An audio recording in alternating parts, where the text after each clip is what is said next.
He's editor-in-chief of Breitbart News and a New York Times best-selling author.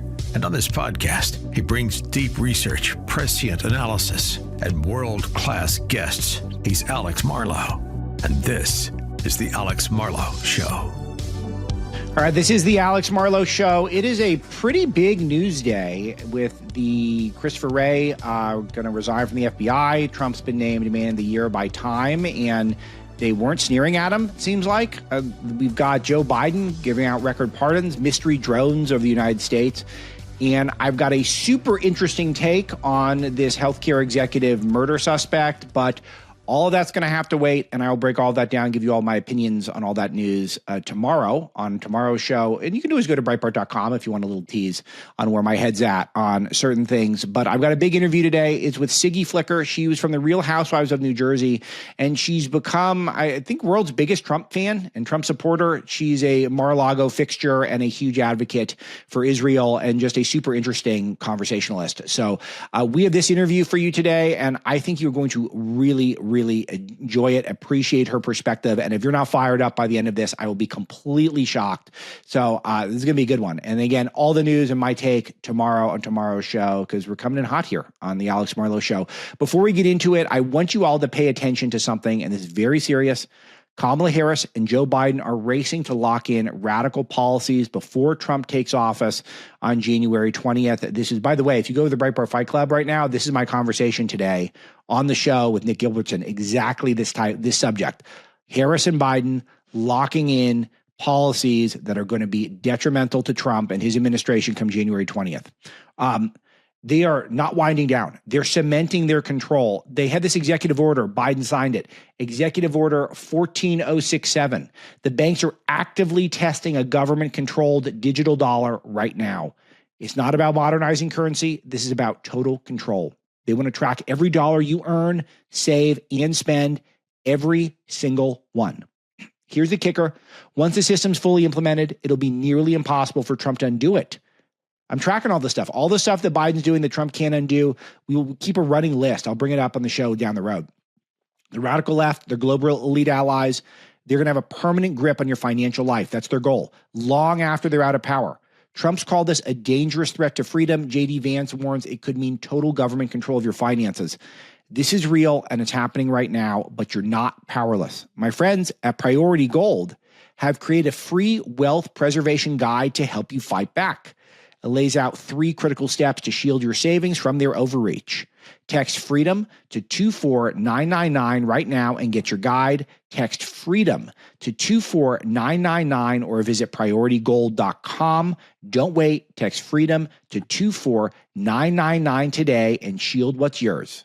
Here's my conversation with Siggy Flicker. All right, one of the guests I wanted to talk to most when we launched the Alex Marlow Show is Siggy Flicker. She is just an embodiment of so much of that online energy that I see that I think really drove Trump to victory. This really is it's a perfect follow-up to my interview with Alex Bruzewitz yesterday, where we talked about how his podcast strategy really animated a lot of people online. I think that Siggy taps into a group of people who are increasingly pro-Trump, pro-MAGA, and really sick of taking guff from the establishment, in the entertainment world, in the media, et cetera. She's the Jexit spokeswoman, which is the Jews exiting the Democrat Party. And many of you probably know her from the Real Housewives of New Jersey, but I know her best from being one of the most powerful online pro-Trump voices. Siggy, thanks for talking to me again. I really want to just let you explain what you feel like is going on right now about Trump's victory and what is first and foremost on the agenda, particularly with regard to Israel,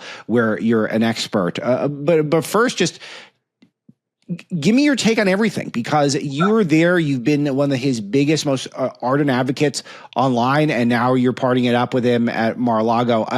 What's going on? Explain to me the whole ethos. Well, let's just say first, congratulations and thank you, Alex, for giving me this time. And I'm so happy for you, one of the most important voices now. But listen, I saw the president last night before he got on the plane to go to New York to ring the bell this morning. And the atmosphere is we save the world. Donald John Trump is the greatest president in the history of America. And I say this with all due respect to all past presidents. There's a reason why I say that. No other president had to ever take the persecution that Donald Trump and his family had to take in the last 8 years. I have been an avid Trump supporter since 2016. I left the Housewives knowing that the liberal entertainment industry was never going to give me a fair edit. With the selective editing, with the false narratives, I didn't have a shot. The minute they came to film me in my house and they saw the Make America Great hats over my husband's car, we had lifts and he had his cars and the Make America Great. And they said, really? You're a Jew. You're going to vote for that anti-Semite? I said, wow, you're brainwashed, aren't you? His daughter is a Jew. Ivanka makes a better Jew than any liberal Jew. And I was proud. And I said, I'm not backing down. I don't care what you do with me in the editing room. I'm going to be out of here anyway. I have never, ever, ever. There's something that I have. I don't know if it's an Israel. It's a gift from God. I have this remarkable intuitive feeling. And I knew that when President Trump came down that escalator, that this man was going to do great things. And he means business. And then there's so much in there already I want to unpack with you. First of all, how do you feel about the fact that Trump's been called a Nazi and an anti-Semite? Because I always thought the example you just mentioned is game, set, match, is that he is a daughter who he loves who's Jewish and married a Jewish guy and has Jewish kids. I mean, why did we need more information than that? Shouldn't that have been just right? It should have been over, that whole argument? Very simple, Alex. When you have committed treason against the United States of America and crimes against humanity and children, the last thing that you would want is Donald John Trump in the White House. So who came out him? Who was part? You have to understand, every institution in America has been hijacked by jihad. I'm sorry, the Red-Green Alliance, you've got the communists and the socialists marrying the jihadis. Now, they're not really friends, but they got together for the sole purpose of destroying America from within. So now if I'm on the other side, who do I not want in the White House? Donald John Trump. Why? He can't be bought. He can't be sold. His one priority is making America great again. He kept it simple, stupid. MAGA. Make America great again. He didn't try to give us sophisticated words because we know, no offense to you, Alex, or the other brilliant Americans, America is not the most educated country in the world. There's a reason why people make fun of Americans all over, because it's like America is the best country in the world. We are a superpower. But look at what we've done. And Obama was getting ready to complete the 16-year plan. Yeah. All the other puppets. And we were about to lose this country to jihad. And a lot of people are like, how are you so sure? Well, go to France, go to Germany, go to the UK, go to Sweden. It's very simple because the jihadis, they're not like Americans. They're not like anybody else. They're going to tell you exactly what they want to do, which is infiltrate, populate, dominate, never assimilate. And they do this through a term called taqiyya. Taqiyya, Alex, means I'm allowed to lie to you for the sake of Allah. I can tell you that you're my friend. I want to have chips, salsa, and guacamole with you on Thursday. But on Friday, I could stab you in the back because I'm doing it all in the name of religion from my Allah. So Americans are loving and they want everybody to be able to practice whatever the religion they want and meet on Thursdays for chips, salsa, and guacamole. But there is a radical religion that doesn't believe that anybody else has a right to exist but them. And it's here in America. And a lot of people are afraid to speak about it, but Siggy Flicker isn't. Yeah, I love it. And it's been a common refrain that I've been hearing that we might be the most vulnerable that we've ever been to terrorism. And now is the time to not let our guard down. Now is our time to really steel ourselves. But I have to say that rant made me hungry. I'm going to have to, Misty, can we write down that I got to get to the grocery store later? I want some chips, salsa, guacamole. It's Thursday as we're recording this stuff. Unbelievable. It's get the pre-can going, maybe some margaritas.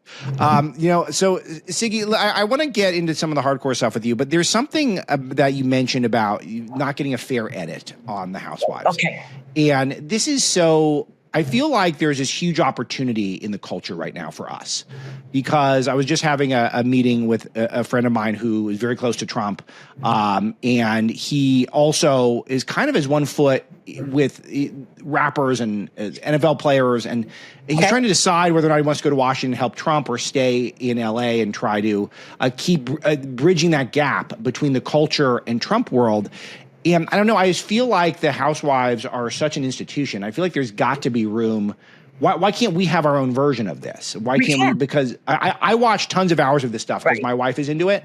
And my fantasy show, my dream show, is I run a panel like the reunion episodes. That's what I want. I want to assemble the coolest MAGA people, and I want to be in the middle with the Andy Cohen with the cards, and I want to read the questions. And that's my dream. Can't we do this now? Can we have our own version of this stuff? We can. But somebody has to have enough balls to actually do it. You see, Andy Cohen is a liberal. Now, I know that that's going to get a lot of, ooh, I'm going to say it again. I was on the show where another housewife, we were talking about a subject that had nothing to do with the Holocaust. It had nothing to do with World War II. We were talking about a charity event for another person who's a friend of the show. And in the middle, she said, I don't like that girl. And I'm going to use your name. I don't like Alex. And I said, you don't even know Alex. What are you talking about? She goes, Hitler wouldn't have killed me. Does that make him a good person? Hitler? How did Hitler even come into the conversation? You're looking at the only Jew in the room and it's Hitler. And Andy Cohen's like, well, I spoke to my rabbi and I don't think it's a big deal. I'm like, but of course you don't. Of course you don't. Here, God gave you a platform that you could really, really fight for Judeo-Christian values. The only place in the Middle East where LGBTQ is celebrated is in Am Yisrael Chai in Israel. And here, you're going to go against me? I'm out of here. I'm out of here with all the selective editing. But let me explain to you what happens to a conservative on Housewives. You film something, and obviously filming is like 3 hours. If I don't like you, I could go in the editing room and put any narrative. I could show only your reactions and not prior interactions. Okay? So if somebody's poking at you, and poking at you, and poking at you, and finally you react, and the 5 million viewers who are watching it on Sunday see you ordering a cup of coffee and then reacting out of nowhere, they're going to say, hey, Alex, what happened to you? You were so calm last season. I mean, you were soggy and you were just adorable. And I love to bring people together. I've imagined a life about me and authentic. I am what they call reality gold. Why? Because I don't have a filter. But here they drained me every single day because the liberal entertainment industry was only interested in one thing. Why do you support Donald Trump? In my ear. Why? And when they saw that they weren't going to break or bend or, I might have been called soggy because I cried a lot, but I wasn't changing my mind. I was standing with Donald John Trump and no one was going to take that away from me. So I got punished in the editing room. And a lot of people are like, I didn't understand why you reacted that way. Oh, that's called selective editing. Yes. And as a matter of fact, in 2016, when I left the show, or 2012, it's been 8 years, but I wrote a resignation letter that was leaked online, and I used terms as selective editing, false narratives, and fake news. Back then, no one knew what the hell I was talking about. Today, people are now rewatching going, aha, it makes sense. One season you're one way, and one season you're another way. What happened? Only one thing happened. I voted for a Republican for the first time in my life proudly, and I got the editing room axe. This is so important, and I'm wondering if what's going to happen, because there's only two ways this can go. Either Hollywood's going to have to realize that too much of their audience is fed up with the woke stuff. They're fed up with taking conservatives and Trump supporters out of context and demonizing all of us. Or we're going to have to start our own stuff, or both, I guess, conceivably. But do you think that they're capable in the establishment, the mainstreams, the E's and the Bravos of the world? Are they capable of editing more fairly? Because if they're going to have interesting people, the people are going to be with us a lot of the time, or not. No, I think that the dam has broken. And I think that we put them in a corner where they're going to have to say, wait a second. The popular vote was won by Donald Trump. Yes. They're going to have to, they see that everything that they've tried with painting him as somebody he's not, by taking all conservatives such as myself and shadow banning and censoring and taking away my likes and taking away my followers and not letting me have comments up, which now I turned off because I don't want to give jihad a platform. But they see that they've got to break, and they've got to come more to the middle. So that's what America's all about. You could be a leftist, you could be a rightist, but what was happening in the last 8 years is they were shutting down conservative voices, and now they don't have a choice, because what you're going to see, Alex, is a lot of arrests are going to be made. I don't want to spill too much, but America is going to turn. And what's going to happen with Americans is they found out in the last 4 years, wow, there is tyranny in our government. Because 4 years ago, I said, please don't vote for Biden. He's going to shut down we're living on gold. He's going to shut down our energy pipeline, and we're going to be begging enemies for oil. They're like, Siggy, you're exaggerating. I said, your gas is going to go from $1.30 to $3.30. Siggy, relax. He's going to open up the borders, and we're going to have jihad in America. Jihad is here. I'm friends with Tom Holman. We have over 900,000 jihadis in America. I'm not friends with the girl next door who gives me a bagel every morning. This is coming from the former director of ICE, who worked under the Obama administration as well. I mean, we have some serious problems that Americans had to feel, they had to taste, they had to endure to understand how important it is to re-elect President Donald Trump. Getting back to your question, entertainment industry doesn't have a choice because they're going to be seeing a lot of their friends arrested for treason against the United States of America. That's why Biden right now is pardoning. It just came out last hour. He's pardoning. Yeah, record pardons. Yep. Thank you. I'm just looking at it right now. 1,500 clemency, 39 pardons. Right. And everybody who was on Diddy's parties and Epstein's Island. Yeah, you're going to see a change. They're not going to have a choice. We are America. This country was founded upon Judeo-Christian principles. I, as a Jew, have to say to myself, I don't live in Israel. I live in a Christian nation. I've got to respect the Christian nation and abide by their laws. And if there has to be law and order here, and you're going to see a lot of people now speaking up who were silent, and a lot of movement to where conservatives will be back on TV and back in the right places. I was just invited by the Jerusalem Post to speak. That wasn't going to happen 2 years ago or a year ago. No, that's what was so interesting. So Trump, as we're recording this, he just got named Time Person of the Year, which is inevitable. It's not always a positive. Sometimes it's a negative when they do that. But what really struck me, Siggy, was the image they used. It makes him look larger than life, like a Goliath, like a behemoth, and really like a leader. It's flattering. And the media is very deliberate about these things, obviously. Right. I mean, no one cares about anything inside Time. They only care about the cover. And it should just be a cover. You don't need any articles, just the cover. That's all anyone ever looks at anyway. But I think that's a little bit of a throwing in the towel, a little bit of giving the devil his due, don't you think? 100%. They don't have a choice. Listen, they're not doing it because they love him. They hate his guts. They hate everything he stands for, because America was going to turn into Europe. We were heading for some really, really bad times. Right. Everybody was so concerned with abortion. I'm like, listen to me. No one's taking away your abortion. I'm pro-choice. No one's taking away your rights to abort. Relax. This country was dealing with serious, serious issues that we were being hijacked and infiltrated by all the wrong people who were going to take away your freedom. Stop worrying about abortion. All Donald Trump did was take it away from the Supreme Court and hand it back to the states. You will still find a state that you could always abort a child. But this country was so like, oh, women are not going to have any rights. I woke up the following morning. I called up my daughter. I'm like, by the way, all your friends that voted for Kamala Harris, tell them they're okay. Their rights have not been taken away. It's the fear mongering of the left to always scare us. Donald Trump is a dictator. He is the opposite of that, which is why you see all his cabinet picks. Most of them are Democrats. He has a more pro-Judeo-Christian cabinet pick than the Israeli Knesset. I mean, he is doing amazing things, and he's handing power back to the people. And I always say the president, when you're traveling with him or seeing him, I'm like, it just amazes me why you would even want to do this. Why? Yeah.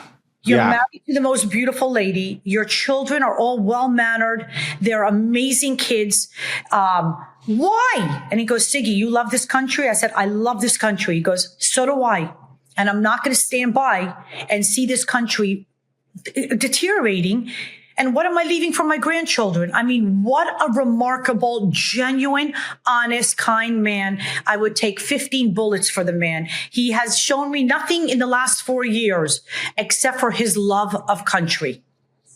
Wow. Yeah, I think that's so interesting. And so you say, so you're pro-choice. I am pro-choice. Okay, I'm not here to grill you on abortion. I'm here to point out something that I've been making a lot, which is that if you're pro-choice, Donald Trump's policies are merely mildly inconvenient for you. It doesn't prevent you from having an abortion. It just means that you might have to go to California. Right. That to me is, if you're a pro-choice person, I don't understand how you see that as such a big threat to you that you must vote for a Democrat. And I was just curious if your reflection on watching the Democrats campaign as if Trump wants to, force back alley abortions. It's just not even remotely true.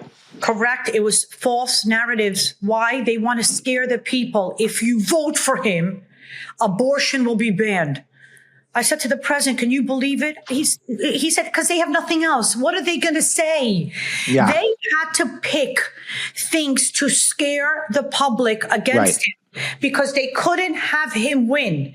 Because if he wins, it means treason against the United States, what they have been doing for the last 50 years to this country. Yeah. Long time.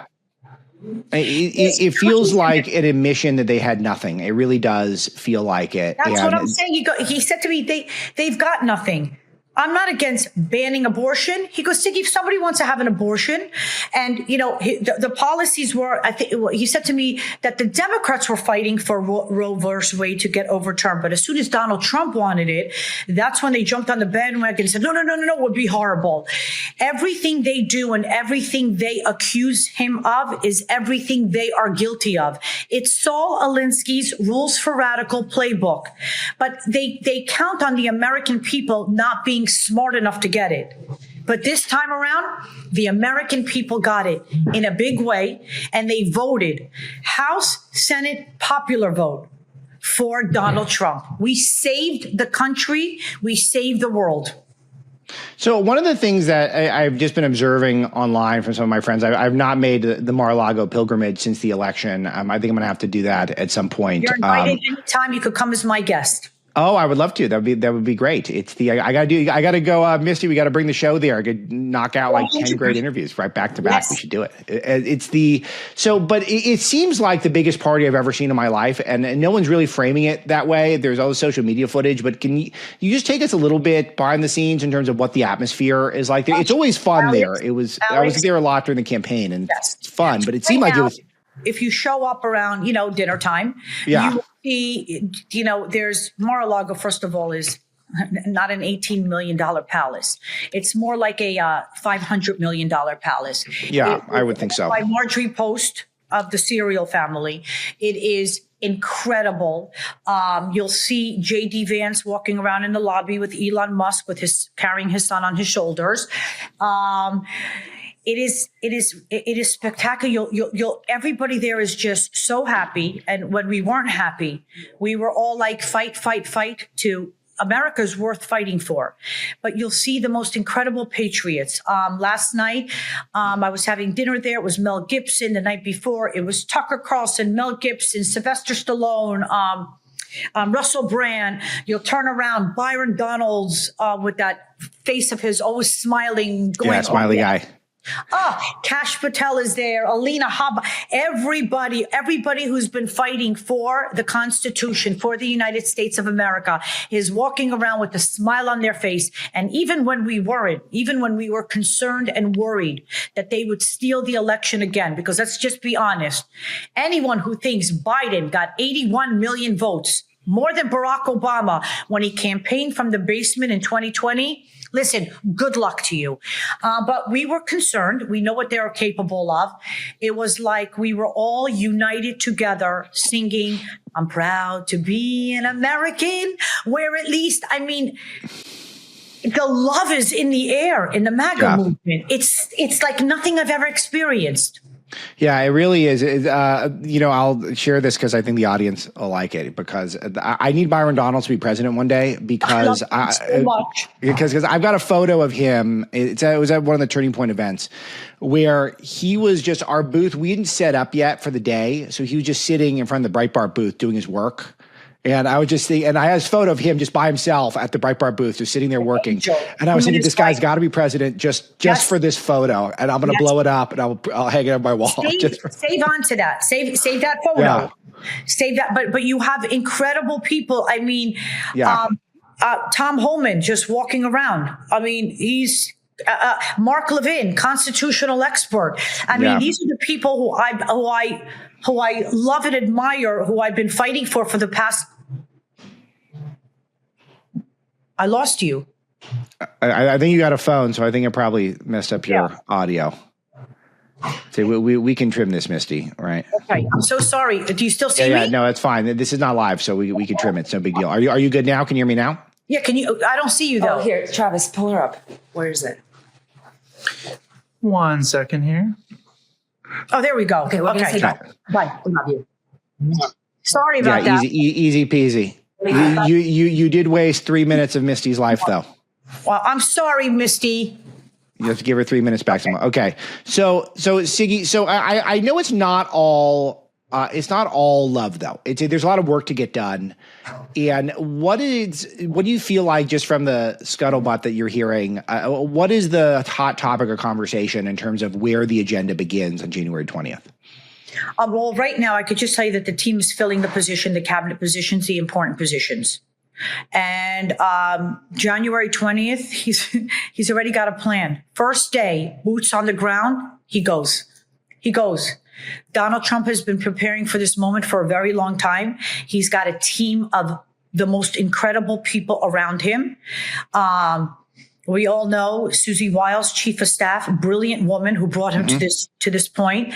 What a lot of people need to realize is the person who he values the most, one of the brightest, most elegant, most beautiful human beings that I've ever laid my eyes on. His wife, our First Lady, Melania Trump. He really listens to her.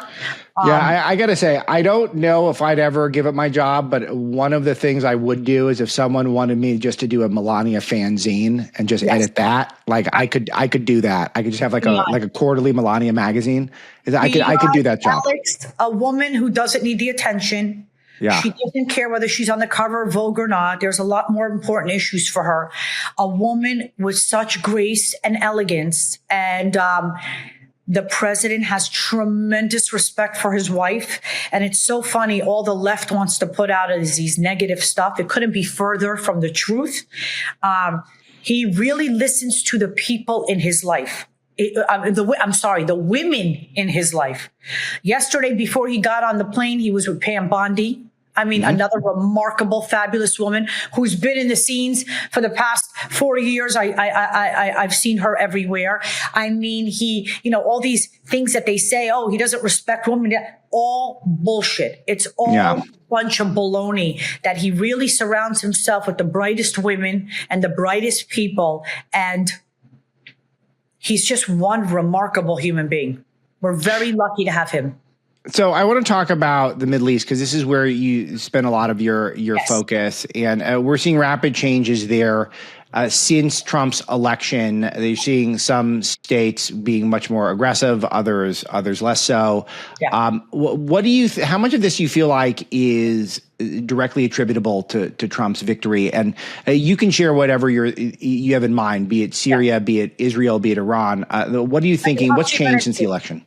Everything has changed because of Donald Trump. When you have a world leader that's respected, people take you seriously. For all those Democrats that voted for Biden, you voted against Israel, and I'm sorry if you have Jewish listeners. A lot of people won't say this. I will. You voted against the hostages. You voted against Israel. You voted against Judeo-Christian values. Okay? I'm flat out. I think you voted with Hamas. If you voted, you voted with Hamas. That's my take. I don't stand with Hamas. A lot of Americans don't really understand the Middle East. You have a lot of experts here who have never been there. When your enemy wants to rape, behead, and burn you, and doesn't think you have a right to exist, there will be no ceasefire.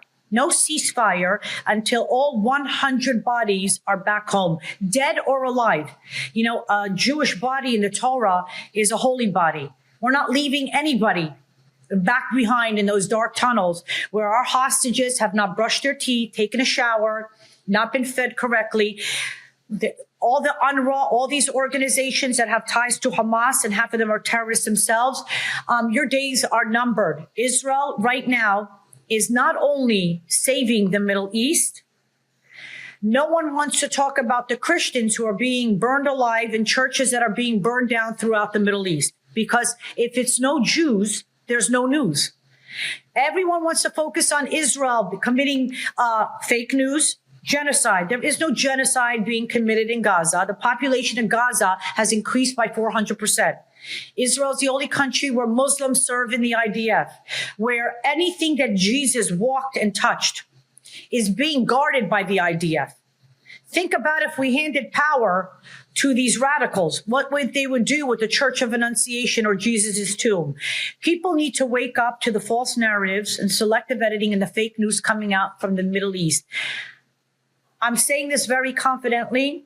Bibi Netanyahu will change the whole landscape of the Middle East. Right now, Israel is in Syria right now because we can't allow the radicals to have weapons of mass destruction and use it against Israel. And Israel has every right to defend herself and will continue to do so. And there is nothing that anyone can do about it. You see, this current administration with Kamala Harris, Ilhan Omar, Rashida Tlaib, Linda Sarsour, Farrakhan is in there somewhere, Al Sharpton. I mean, who are these people? They're a joke. You want to know something about the Middle East? Call the son of Hamas, Mossab Hassan Youssef. Call Douglas Murray. Get people who actually are in the Middle East, experts. And this is why now everything is going to change. And we really have a chance on getting our hostages home now because President Trump is leading. Yeah, it'll be really interesting. It'll be one of his first victories if the hostages come home. And if not, it's just going to be a big headache for him. And it's one of the things I'm really conscientious of at Breitbart right now is that how much chaos Biden seems intentionally be leaving Trump. And that's something that we're not going to get a full picture of that until the peaceful transfer of power occurs. I want to ask about the vast majority of Israelis wanted Trump to win. 100%. I don't think Americans understand that, and help us understand that. And then also the follow-up is, how come American Jews don't see what the Israeli Jews think? Well, American Jews have lost their identity. They're just saying they're Jewish. They're really not Jewish. If you're Jewish, you understand that you were here. You were put on this earth for a reason. Okay? They don't know their identity and they don't care about anything. They don't want to lose their friends and their social media. They don't want to lose their followings. So they go along with the crowd. Israel is the only Jewish homeland in the world. The Arabs have their own homeland. The Christians have their 54. This one has 24. Israel's the only Jewish homeland. We've been around for 3,000 years. We've been scattered all over the world. UN Resolution 181. You have a problem with Israel existing, go back to the United Nations, the clown show. UN Resolution 181, and everybody who calls himself a Palestinian, we know you're Jordanian or Egyptian. It's all a joke. It's all false narratives, which is why the Palestinian Museum is empty. When you walk in, there's a door, and then you walk out the back door. There are no coins. There's no flag. It was established by Yasser Arafat in 1984. And it's just a way of bringing billions and billions and billions of dollars. And the Palestinian people who are living in Gaza are not getting the money. It's all going instead of to build up. Do you understand how beautiful Gaza is? Do you understand the location of Gaza? Instead of building hotels and schools and educating their kids not to hate and not to believe that 72 virgins are waiting for you if you kill a Jew, they built down. They built tunnels upon tunnels upon tunnels. And what are in the tunnels? Weapons upon weapons and rockets to what? To aim at Israel. But what the world is starting to realize is all this hatred, all this ideology from the Middle East is now in your backyard. Hello, UK. Hello, France. Hello, Italy. Hello, Sweden. Somebody out there, start talking about what's going on. Once again, they have a brilliant plan, jihadis.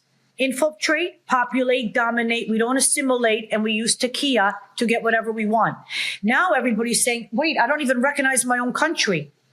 This is why Donald Trump was chosen for such a time as this.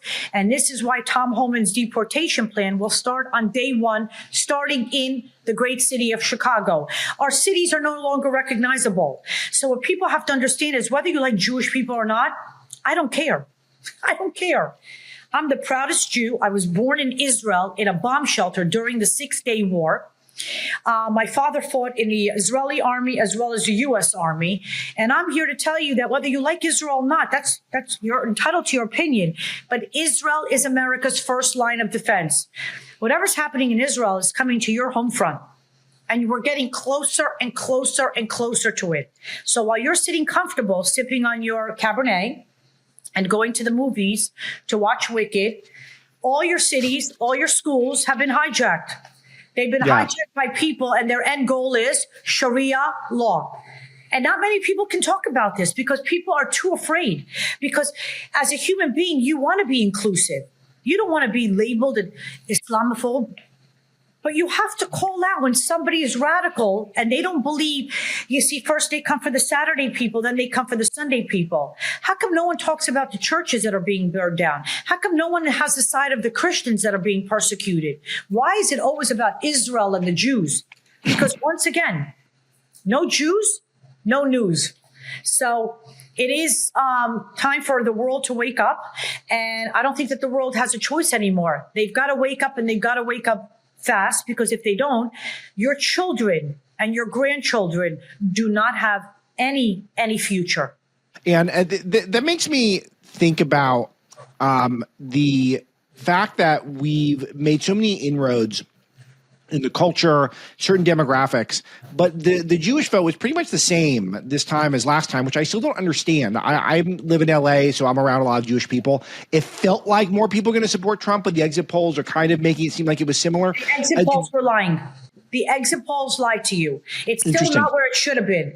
But we moved the Jewish vote from 23% to over 50. They're showing 40. I want you to understand, all the polls out there lied. They're all liars. Why? Like I said before, I want you to imagine every institution, including the pollsters, were hijacked. We're hijacked by the Red Green Alliance. So why do the importance of it, of Judeo-Christian values? Because Jews and Christians are the last guardians of Western civilization. Yeah. Whether you like Israel or you like the Jewish people, all the focus is always on Israel and the Jewish people. We're only 15 million in the world. 0.2% of the world's population. But if your toilet is not working, you're going to blame a Jew. We're used to it. This has been it's like this. Somebody's like, oh, Siggy, Candace Owens is talking about the Jews in Israel again. I'm like, what else is new? Yeah. Because if she does it, who's tuning in? It's only news when you talk about the Jews. It's like, get over your infatuation, guys. We're losing a lot. Jews and Christians have to unite. And if you're a true Christian, then you are already familiar with Genesis 12:3. I will bless those who bless Israel, and I will curse anyone who curses Israel. The Jews in Israel, the apple of God's eyes. It's not, I didn't write this. I don't want this. Genesis 12:3. I mean, if you're a Christian, and I want to say one thing, the Christians are supporting Jews in Israel more than the American liberal Jews. So I'm grateful to them. You know what's interesting to me is I think you're right about this. I think the polls were lying as well, and I do think Trump made inroads with the Jewish vote. I'll tell you where. So my routine, my audience knows, is I live just north of LA, and I live in a normal part of the world where, aside from the tax rate, which is insane, but you can use the school system, and it's about 50-50 politically, probably a little more conservative, and everyone gets along, and it's a nice place to raise kids. And then on weekends, you go down to Beverly Hills to eat and shop, and Beverly Hills is an amazing place. Amazing. It is completely clean. Best shopping in the world, some of the best restaurants. Hard to compete with New York there, but it's very good. Mm-hmm. And it is a pleasure to be there. And I will tell you that there were Trump rallies every weekend, all fall. And these are a lot of Jewish people who are doing this, and they're very proud of it. And I found that to be very inspiring when I would just unexpectedly see this. And I know it's they didn't know that I was driving by, but they know important people are driving by. And it's really interesting because there's a certain boldness to a lot of Jewish culture that I really like, really resonates with me. And it probably comes from, generations of oppression that make you want to feel that way. But speak to this for me. Okay, for me personally, my father is Dr. Mordechai Paldiel. He ran Yad Vashem's Righteous Gentile Division for over 24 years. Alex, my father has honored over 63,000 non-Jews who took it upon themselves to hide a Jew and save a Jew during the Holocaust. One of them was the Catholic priest in Evian, France, who helped my father and his family escape into Switzerland. I grew up in a household understanding that anti-Semitism is like a cancer. It stays dormant and then it comes out. Why? Because anywhere you put a Jew, that Jew will work and that Jew will become successful. A lot of people have a lot of hatred and jealousy towards the Jews. So what? Hate them, be jealous of them. It doesn't matter. Yeah. Jewish people are so proud and love being Jewish. But then again, Alex, not to make fun of this, but I have to. Look who our enemy is. A bunch of useful idiots being used by jihad to destroy Western civilization. Do you understand why it's so easy to be a Jew and love being a Jew? Our enemy is not you or a Catholic person or somebody who believes in Judeo-Christian values and principles. Our enemy happens to be somebody who is a useful idiot being used to destroy the greatest civilization in history, Western civilization. So I always go back to this where, listen, at the end of the day, if we don't unite together to save Western civilization, we will lose it. Yeah. So we can unite, but I don't believe polls. But wait, you said something about Beverly Hills. Yeah, please. Okay. I don't believe the media. Every day in the media, it says, oh, look at this pro-Palestine rally, pro-Palestine rally. No, I never see those. No. Let me just tell you something. Americans love Israel. Americans understand that America and Israel are best friends, and it's in their best interest to support Israel. But I want to say something. I have to watch my words, and I don't know how because I don't have a filter. And I hope it comes out in the right way. Israel's doing a great job standing on its own because during the Biden years, Biden talks. He makes a lot of promises he doesn't keep. He did nothing to get the hostages home. He used to care about Israel about 25 years ago before he became a puppet for the deep state. But Israel is a superpower. Mark my words, Israel can stand, but Israel loves America. And the relationship of America and Israel is coming back together only because Donald Trump will be in the White House January 20th. Do you think that Israel is going to invade Iran between now and January 2020? Because it feels like Iran is really softened right now. Israel seems very strong. I think there's a real possibility this could happen. Well, it's going to happen. I'm not going to say it's going to happen before January 20th, but Israel will take out Iran's nuclears. Yeah, I think it's going to happen too. I think it's just the season of regime change. Right, but you know what? I want to hear in your words. Well, listen. Israel's actually right now, no one will see it because all the negative, jihad's putting out all the negative thing about the IDF. I mean, what army in the world sends pamphlets to the people before they bomb a building, knowing that there are terrorists inside a building? There's no army more moral and what I'm trying to say is Israel has to save the world. Does the world really want Iran, these radical jihadists, to have nuclear power? Yeah. Right. No, and who's going to stop it? Israel. But who's working with Israel behind the scenes? America. Donald Trump? America. Yeah. One other thing that was noteworthy in this election is that Trump seemed to not just pick up Jewish vote, which I still think he did, despite whatever poll you might read. He seemed to pick up Arab vote as well. And I think this is a striking thing that he could get seemingly both sides of a conflict. Obviously, it's not a black and white thing in the Middle East. If there's ever something, there's shades of gray. Right. That's it. But it's kind of striking that everyone feels like they're going to get a better deal with Trump. Can you break that down for me? Yes, because you have to understand, many Arabs left the Middle East to pursue a better life because they were being persecuted, because they believe in Jesus Christ. They don't follow the radical Quran. They don't follow Islam. They're not radicalized. And they just wanted to live with their families. Now, Assad killed millions of people, chemical warfare on his own people. Christians are being slaughtered in the Middle East. No one wants to talk about that. So the Arabs who came to America are looking to live a better life. They're not allowed to come out and say, we love Israel, but they're rooting for Israel. Why? Because the jihadis want to wipe out everybody but themselves. They would like to live in a world domination under Sharia law. So all these people, all these beautiful communities in Michigan have voted for Donald Trump. Why? Because they want to see world peace and they want to see their brothers and sisters stop being persecuted in their homeland. It's so simple, but no one wants to talk about what the Christians in the Middle East are going through. And it's so sad that the media will not do any news or media. They will not focus on that. All they want to focus on is Gaza, Palestinian people. There are Palestinian people in Gaza who are rooting for the IDF. That's true. Do you think that the people who have been living under Hamas rule have a good life? No. These people took their money, their food, all their resources, and what did they do? They're keeping them in jail. Do you know how many people in Gaza behind the scenes are helping the IDF?